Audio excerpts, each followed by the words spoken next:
How's it, guys? Today I'm going to show you how I put together the brake assembly.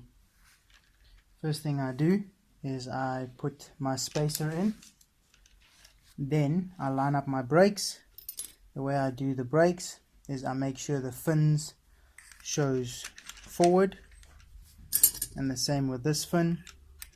It is easier to brake that way, but for me it just sucks in more air and keeps it cooler. If you turn it around, it will not hook stuff and get damaged. But anyway, that's up to preference. Next up, I take this back piece of the brake block and my brake cam. I slide the brake cam in like that, and then in the slot of the brake cam I slot the block, pushing the brake discs back, making sure everything sits as it should. Next, you take your other brake block and slide it into place into the two holes. Next up, you want your brake block upper plate. Now these are a little bit different sometimes. I know King Motor and Roven have this brake cam bush on top, so it utilizes, or it makes uses less space, use more space actually, so that there's less play. But this is an HPI assembly and it's been pressed in at the bottom, which some would look like that as well, but you can also check what works best for you. Just slide that over your brake cam and that bush will seat in there nicely. Next up, you want the long countersink M5, and that will go through that spacer at the back just to lock everything in place there, and then your two long screws in the front, and that should actually go through your bearing carrier. Mine is the upgraded alloy one to handle the heat.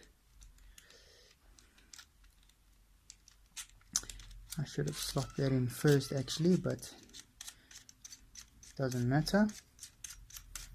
And then those, you just screw everything up, and then once everything is tight, you want to check that your system works, that it doesn't break automatically, or if it's too loose you might have to install a brake shim on your brake block. Let me just get these tightened up quickly.